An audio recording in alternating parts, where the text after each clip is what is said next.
қатысушылары және әріптестер. Біз бүгін Тудыр Жамбыл жобасы аясында атқарылған жұмыстар есебіне қош келдіңіздер. Білім сапасын арттырудағы олқылықтарды анықтау және жоюдың маңызы. Бүгінгі біздің тақырыбымыз. Шерхан Мұртаза атындағы орта мектеп директорының оқу-әдістемелік іс жөніндегі орынбасары Қыпшақбаева Марал Мәденқызы боламын. Құрметті әріптестер, Қордай ауданы білім бөлімінің Тудыр Жамбыл облыстық жобасы іске асыру аясында 2025-26 оқу жылының қаңтар айынан бастап Шерхан Мұртаза атындағы орта мектеп белгіленген тапсырмаларға сәйкес жүйелі түрде жұмыс жүргізіліп келеді. Жоба шеңберінде аталған мектеп ұйымдастырушы тірек мектеп ретінде Шерхан Мұртаза мектебі бекітілді.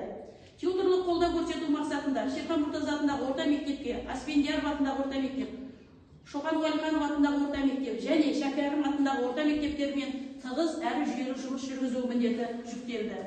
Осы жобаның мақсаты Жамбыл облысындағы білім сапасын арттыруға әдістемелік қолдау көрсету арқылы білім беру үдерісінің тиімділігін арттыру, педагогтердің кәсіби әрекетін дамыту және білім алушылардың оқу жетістіктерін тұрақты жақсарту.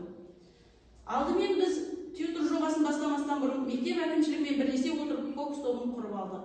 Фокус тобының жетекшілері және бөліністегі мектептермен жұмысты үйлестірушілер ретінде директордың оқу ісі жөніндегі орынбасары Байбекова Марзия Оразғалиқызы және директордың оқу-әдістемелік ісі жөніндегі орынбасары Қыпшақбаева Марал Мәденқызы тағайындалды. Қаңтар айында жоба аясында қойылған міндеттермен танысып, бөліністегі мектептер мен мектепшілік бақылауды тиімді ұйымдастыру жолдары тақырыбында пікір алмасу, сұхбат жұмыстарын жүргіздік.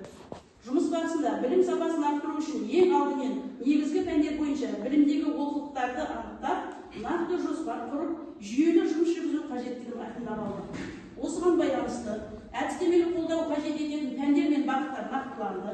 Бөліністегі 3 мектепте мониторинг және диагностикалық жұмыстар жүргізілді. Алынған нәтижелер білім негізінде білім сапасын арттыруға бағытталған әдістемелік қолдау көрсету жолдары белгіленді. Нәтижесінде әр мектептің білім сапасы көрсеткіштеріне сәйкес сараланған мақсатты әдістемелік көмек көрсету тиімді деген шешім қабылданды. Шерхан Мұртаза атындағы орта мектеп Тьютор мектеп ретінде ең алдымен өз тәжірибесін көрсетуді басымдық берді.